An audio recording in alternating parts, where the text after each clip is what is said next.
Hello everyone, कैसे हैं आप सभी। तो ये हमारी क्लास सेवेंथ की ज्योग्राफी चल रही है और आज हम उसका चैप्टर नंबर 2 डिस्कस करेंगे।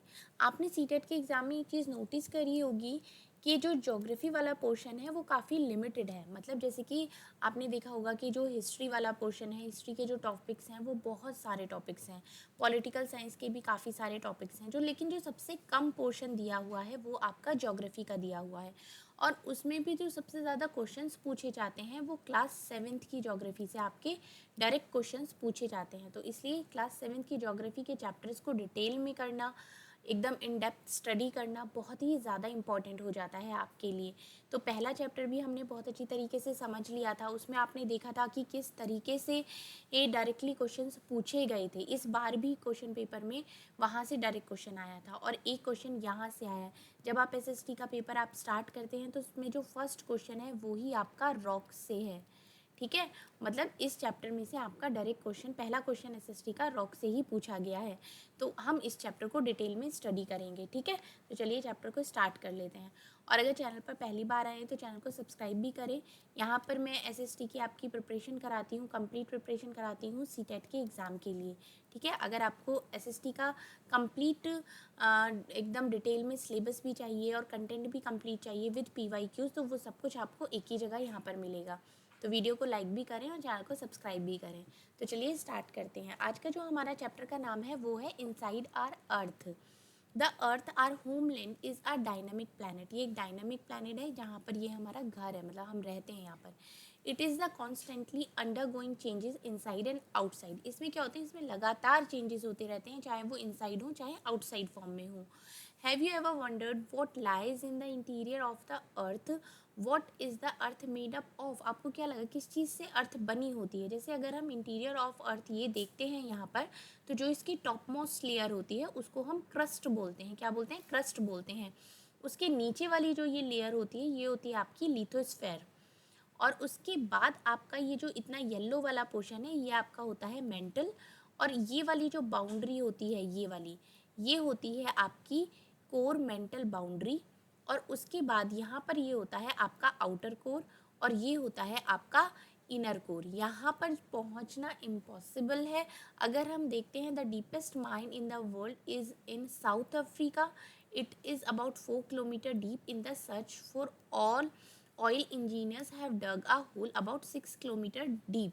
जब भी ये साउथ अफ्रीका में है जो सबसे डीप है, और जब उन्हें ऑयल सर्च करना होता है इंजीनियर्स को तो उन्हें 6 किलोमीटर्स डीप में एक तरीके से डग करना पड़ता है, गड्ढा खोदना पड़ता है, to reach to the centre of the earth which is not possible. Earth के सेंटर में जाना जो कि पॉसिबल नहीं है। You will have to dig a hole. अगर आप वहाँ जाने का भी सोचते हैं तो आपको 6,000 किलोमीटर डीप ओशन फ्लोर में डिग करना होगा, तब आप वहाँ तक पहुँच सकते हैं। ठीक है, नेक्स्ट देखते हैं interior of the earth just like an onion. जैसे कि एक अनियन होती है, the earth is made up of several concentric layers with one inside another. मतलब जैसे कि आपने प्याज देखी है ना, प्याज के अंदर लेयर्स होती हैं, इसी तरीके से अर्थ के अंदर भी लेयर्स होती हैं। The upper most layer over the earth surface is called the crust. जो आपकी अपर मोस्ट लेयर होती है उसको हम क्रस्ट बोलते हैं। It is the thinnest of all the layer. जितनी भी सारी लेयर्स हैं उनमें ये सबसे थिन होती है, सबसे पतली होती है। It is of 35 kilometre on the continental message and only 5 kilometre on the ocean floor. अगर हम बात करते हैं तो ये 35 किलोमीटर कॉन्टिनेंटल मैसेज में होती है और सिर्फ 5 किलोमीटर होती है जो कि ओशन फ्लोर्स पर है। The main mineral constituents of the continental mass are silica and alumina. It is thus called, इसको हम क्या बोलते हैं? SiAl, sial. Si for silica and Al for alumina. The oceanic crust mainly consists of silica and magnesium. It is therefore called सीमा। मतलब जो ये ocean का crust होता है ये दो चीज़ों से मिलकर बना होता है, सिलिका और magnesium.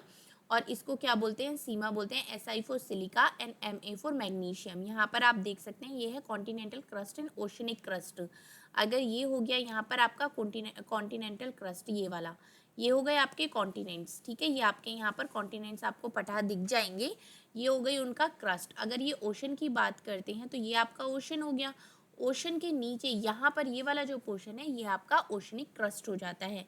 Just beneath the crust is the mantle which extend up to a depth of 2900 kilometres below the crust. ये क्या होता है, मेंटल वाला जो पोर्शन होता है वो कितना होता है, 2900 किलोमीटर डेप्थ में होता है क्रस्ट के नीचे। ठीक है, अब the innermost layer is the core. जो सबसे नीचे वाली इनरमोस्ट लेयर होती है वो क्या होती है, वो कोर होती है with a radius of about 3500 kilometre, जिसका रेडियस कितना होता है 3500 किलोमीटर होता है। It is mainly made up of निकल एंड आयरन। और ये किस चीज़ से बनी हुई होती है, ये निकल और आयरन की बनी होती है, जिसको क्या बोलते हैं, निफी। Ni for nickel और Fe for ferrous iron. The central core has very high temperature and pressure. जो सेंट्रल कोर होती है वहाँ पर बहुत ज़्यादा हाई टेम्परेचर होता है और बहुत प्रेशर होता है। Do you know the crust forms only 1% of the volume of the अर्थ। जो क्रस्ट है वो सिर्फ अर्थ के वॉल्यूम का 1% है। 84% कंसिस्ट ऑफ द मेंटल, जो मेंटल वाला पोर्शन है वो 84% है एंड 15% मेक्स द कोर। और जो कोर है वो सिर्फ 15% है। और इसका जो रेडियस है अर्थ का वो 6371 किलोमीटर है। ठीक है, अब यहाँ पर हम देखते हैं रॉक्स एंड मिनरल्स। यहाँ से आपका डायरेक्ट क्वेश्चन पूछा गया है अभी जुलाई 2024 में, रॉक्स से ही पूछा गया है। The earth's crust is made of various type of rocks. Earth का जो क्रस्ट है वो बहुत तरीके के रॉक से बना हुआ है। Any natural mass of mineral matter that makes up the earth's crust is called a rock. मतलब कोई भी जो नेचुरल चीज़ मिनरल मैटर से बनाई जाती है अर्थ के क्रस्ट से, उसको हम क्या बोलते हैं, रॉक बोलते हैं। Rock can be of different colour, size and texture. जो ये रॉक्स हैं ये डिफरेंट कलर्स के भी हो सकते हैं, डिफरेंट साइज के भी हो सकते हैं, डिफरेंट टेक्सचर भी इनका हो सकता है। तो यहाँ जो 3 मेजर टाइप्स हैं वो 3 है।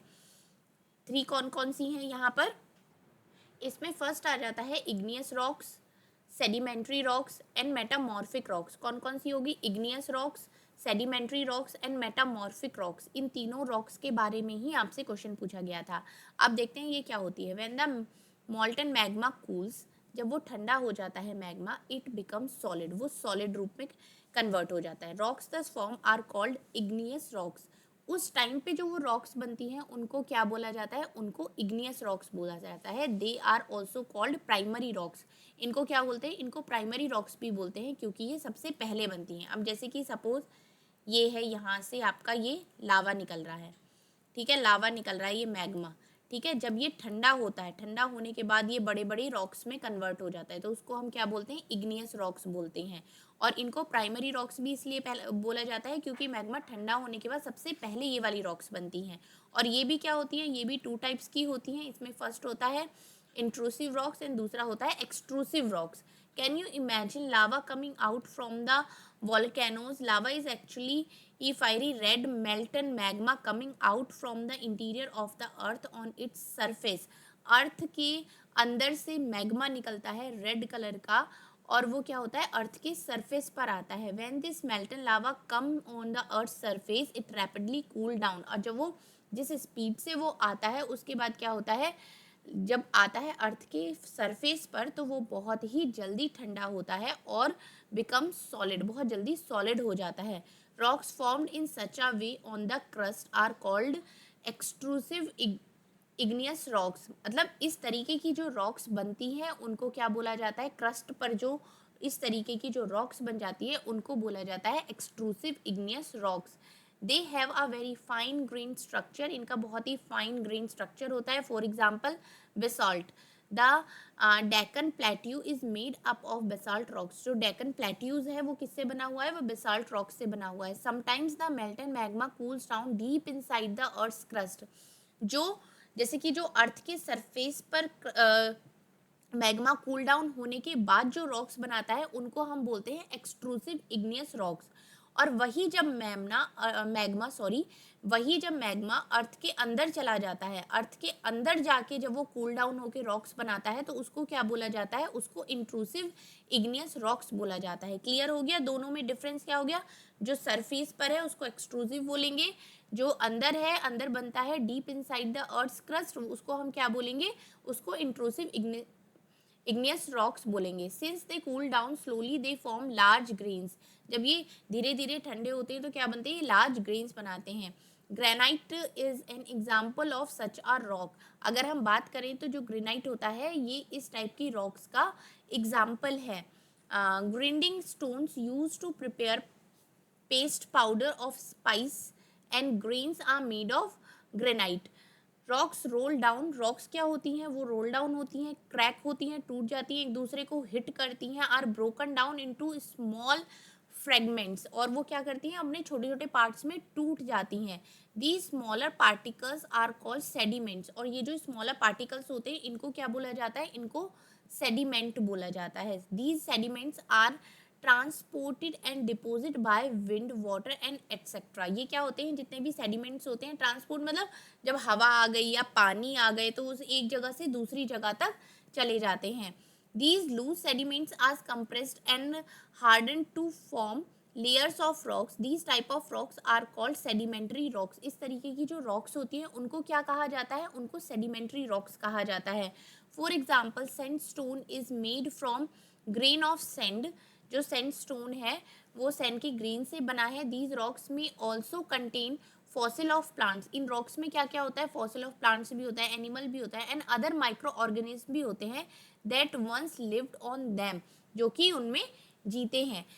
Igneous and sedimentary rocks can change into metamorphic rocks. Igneous और जो सेडिमेंट्री रॉक्स होती हैं वो मेटामॉर्फिक रॉक्स में चेंज हो जाती हैं under great heat and pressure, जब उनके ऊपर बहुत ज़्यादा हीट और प्रेशर होता है। For example clay changes into slate and limestone into marble, जैसे कि अगर हम क्ले को चेंज करते हैं तो स्लेट बन जाती है, लाइमस्टोन को मार्बल में हम चेंज कर सकते हैं। ये है आपका 2.3 फिगर, आप देख सकते हैं sedimentary rock turn into a metamorphic rock, मतलब एक प्रेशर और जब हीट दिया जाके उसको मेल्ट कर दिया जाता है तो वो मेटामॉर्फिक रॉक हो जाती है। Rocks are very useful to us, rocks हमारे लिए बहुत ज़्यादा यूजफुल होती हैं। The hard rocks are use for making roads, जो कितने भी हार्ड रॉक्स होती हैं वो रोड बनाने में यूज़ करी जाती हैं, हाउसेस बनाने में यूज़ करी जाती हैं, बिल्डिंग्स को बनाने में यूज़ करी जाती हैं। You use stones in many games, आप स्टोन्स को बहुत सारे गेम्स में भी यूज़ कर सकते हैं, जैसे कि आपका पिट्ठू आप खेलते थे, या किट किट हो गया, 5 स्टोन्स हो गया। अब नेक्स्ट अगर हम यहाँ पर देख लेते हैं collect pictures of some monuments, ये जो अगर हम इन दोनों मॉन्यूमेंट्स को देखते हैं तो ये आपका किस चीज़ से बना है, ये रेड सैंडस्टोन से बना हुआ है और ये आपका वाइट मार्बल से बना है, ठीक है। You will be surprised to know that one type of rock changes to another type under certain conditions। आप ये सुनकर सरप्राइज हो जाएंगे कि एक तरीके की रॉक दूसरे तरीके की रॉक में चेंज हो जाती है under certain conditions in a cyclic manner. ये किस फॉर्म में होती है, एक साइक्लिक मैनर में होती है। This process of transformation of the rocks from one to another is known as the rock cycle. जो ये पूरी प्रोसेस होती है ट्रांसफॉर्मेशन की, एक रॉक से दूसरी रॉक में कन्वर्ट होने की, उसको आप क्या बोलते हैं, उसको रॉक साइकिल बोलते हैं। उसको क्या बोलते हैं, रॉक साइकिल। जैसे कि आप यहाँ पर देख सकते हैं ये हो गया आपका मैग्मा, यहाँ से ऐसे वोल्केनो से ये निकल रहा है, ये इग्नियस रॉक में कन्वर्ट होता है, ये फिर टूट जाती है अलग अलग, तो ये क्या होते हैं, सेडिमेंट्स बन जाते हैं। सेडिमेंट्री रॉक यहाँ पर बनने के बाद जब उसके ऊपर प्रेशर दिया जाता है और हीट दी जाती है तो वो किस में कन्वर्ट हो जाता है, वो आपका मेटामॉर्फिक रॉक में कन्वर्ट हो जाता है। फिर से वो ये मतलब इस तरीके से ये साइकिल चलती रहती है। You have already learned when the molten magma cools, it solidify to become igneous rocks। मतलब जब ये जो मैग्मा होता है ये कूल डाउन हो जाता है, सॉलिड हो जाता है, तो ये क्या हो जाता है, ये आपका igneous rocks में कन्वर्ट हो जाता है। These igneous rocks are broken down into small particles that are transported and deposited to from sedimentary rocks। ये क्या होते हैं, ये छोटे छोटे पार्ट्स में डिवाइड होते हैं, आप यहाँ पर देख सकते हैं, और डिपोजिट किए जाते हैं सेडिमेंट्री रॉक्स में। When the igneous and sedimentary rocks are subjected to heat and pressure, जब बहुत ही ज़्यादा एक तरीके से प्रेशर पड़ता है, they change into metamorphic rocks। The metamorphic rocks which are still under great heat and pressure melt down to form molten magma। आपने समझ ही लिया, सबसे पहले ये मैग्मा निकलता है, ये जब कूल डाउन होता है तो इग्नियस रॉक्स बनती हैं, ये जब ब्रोक डाउन होती हैं तो सेडिमेंट्स बनते हैं, इसको अगर हम हीट और प्रेशर में करते हैं तो मेटामॉर्फिक रॉक बन जाती हैं और वो फिर मैग्मा में कन्वर्ट होके फिर से ये साइकिल चलने लगती है। This मॉल्टन magma again can cool down and solidify into igneous rocks. ये फिर मैग्मा कूल डाउन होता है और सॉलिडिफाई होता है इग्नियस रॉक्स में। ठीक है, rocks are made up of different minerals. Minerals are naturally occurring substances which have certain physical properties and definite chemical compositions. Minerals are very important to humankind. Minerals क्या होते हैं, human kind के लिए बहुत ज़्यादा important भी होते हैं। Some are use as fuel, कुछ तो फ्यूल के यूज तरीके से यूज़ किए जाते हैं, जैसे कि आपका कोल हो गया, कोयला हो गया, नेचुरल गैसेज हो गई, पेट्रोलियम हो गया। They are also use in industries, ये इंडस्ट्रीज में भी यूज़ किए जाते हैं। आयरन हो गया, एल्यूमिनियम हो गया, गोल्ड, यूरेनियम हो गया, एट्सेट्रा। इन मेडिसिन में यूज़ किया जाता है, फर्टिलाइजर्स में यूज़ किया जाता है। तो आप ये देख सकते हैं कि जितने भी मिनरल्स होते हैं ये कितने ज़्यादा इम्पॉर्टेंट होते हैं। तो यहाँ पर आपने रॉक्स के बारे में देख लिया, आपने आपका इनसाइड अर्थ के बारे में देख लिया। ठीक है, तो आप ये समझ सकते हैं कि ये चैप्टर्स आपके लिए कितने ज़्यादा इम्पॉर्टेंट हैं। अभी आप सोच रहे होंगे कि भाई सीटेट का एग्ज़ाम तो हमारा दिसंबर में होने वाला है, लेकिन अगर आप प्रॉपर फॉर्म करके चलते हैं ना, हर एक दिन छोड़ के ही मैं एक दिन वीडियो आपकी अपलोड कर रही हूँ, इसीलिए कि ताकि आप धीरे धीरे टच में रहें। धीरे धीरे आप करना स्टार्ट करेंगे तो आपका एक तैयारी जो होगी वो बहुत ही अलग लेवल की हो जाएगी। अब आप इसके क्वेश्चंस भी खुद से करके देखिएगा तो आपका चैप्टर अपने आप रिवाइज हो जाएगा। और ये ज़रूर आप करिएगा, मैचिंग वाला यहाँ से ज़रूर पूछा जाता है। ठीक है, तो ये चैप्टर हमारा कंप्लीट होता है। Thank you so much.